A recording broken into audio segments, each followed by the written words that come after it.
All right, animation fans, buckle up for Tuesday on Coolest Alive, where we're shining the spotlight on Disney's Tangled, that magical retelling of the Rapunzel fairy tale that flipped the script on princess stories.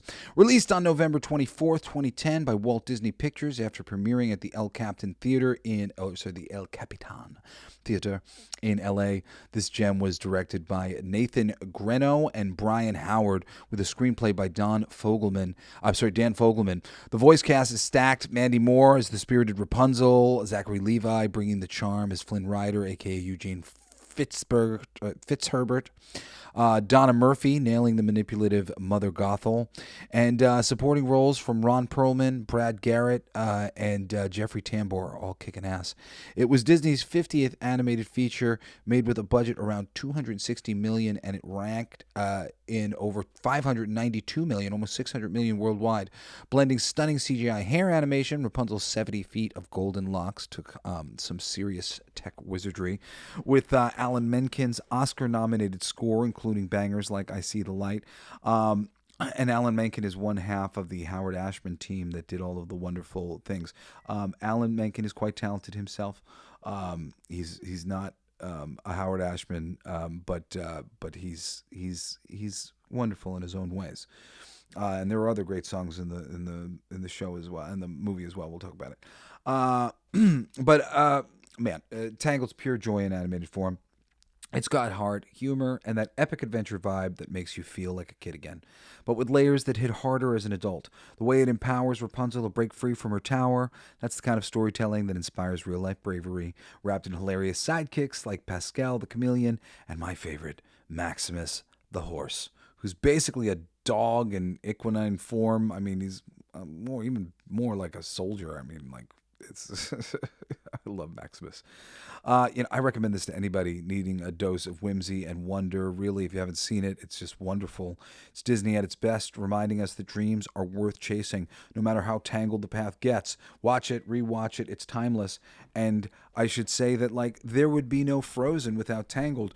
The surprise success of Tangled at the time, like, Tangled did really well, and then they took the Tangled model and they did a much drearier and stilted fairy tale with Frozen, which was a major hit. But I think Tangled is the far fucking superior movie.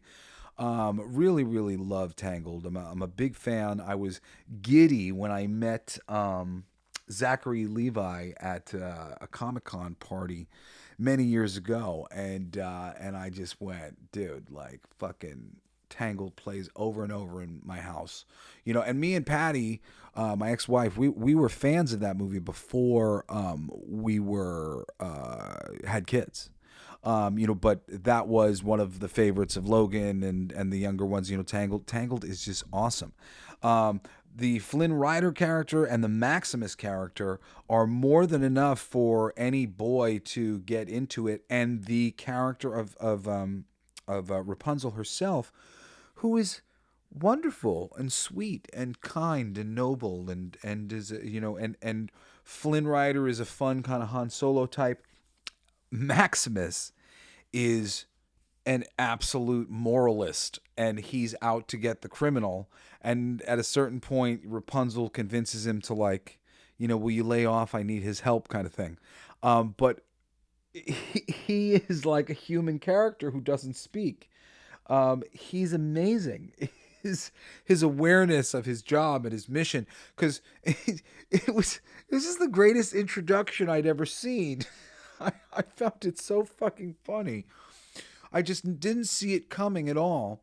There's, I think, three men on horses, and the man in the front is the leader, and he is extra determined, and his horse is like extra determined. And at a certain point in time, the horse loses the rider, but keeps on on mission. He's militarily going around searching for this thief, even without a rider. Which I just, like, he's the boss. I Maximus is perhaps my favorite Disney character, period. And I mean Disney animation character. Um, There's so many good ones. My favorite villain is the um, the witch in Sword in the Stone.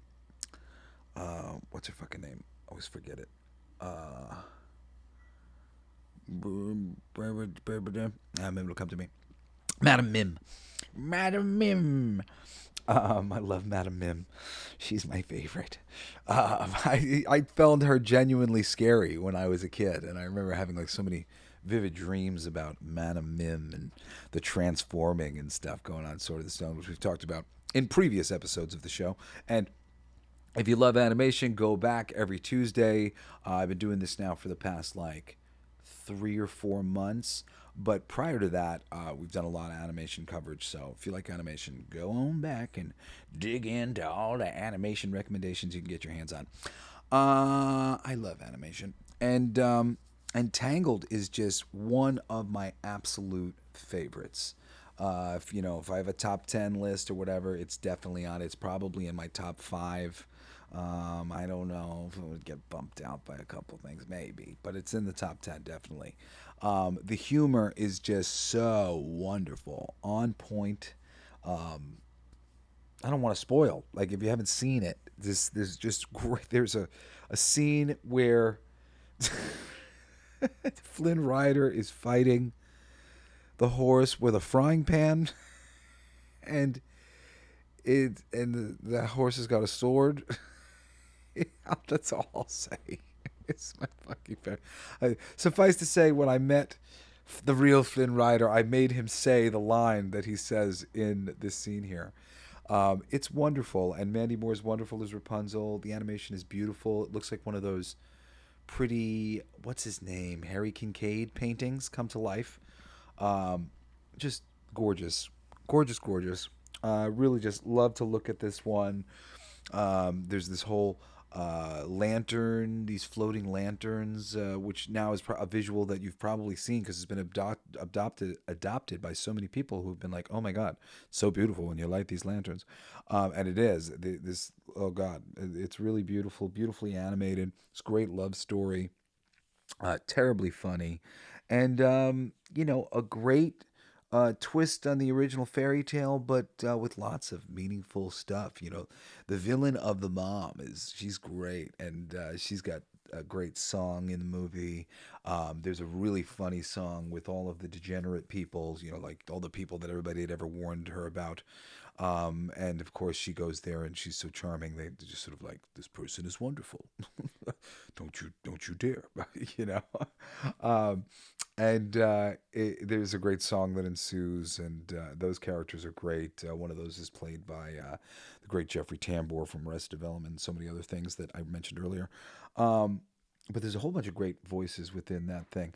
I should pull up. I had it pulled up on IMDb because I should shout out. There's some cool people. But while I'm pulling this up, I'll say um, there's a great uh, secondary villains, which are these twin strongmen who were initially partners with Flynn Rider, but Flynn screws him over very early in the movie. Um, and they are played by Ron Perlman, both of them, because they're twins, and he's got a great threatening voice, and it just, I don't know, it just fits the aesthetic of the two guys. Like, they're really intimidating and scary. So let's see some of the great people who show up in the squad of lowlifes and degenerates include Big Nose Thug, played by Jeffrey Tambor. Hook Hand Thug, played by Brad Garrett from Everybody Loves Raymond. The Short Thug, played by Paul F. Tompkins. He's funny. Richard Keel from fucking Happy Gilmore as Vlad. Um, and anybody else that you might recommend? I don't know this guy. No, he's one of the guards. Guards. Who gives a shit about the guards? Were there any more? I guess those were the main key people in there. I'm just scanning to see if I'm making sure I'm not missing anybody.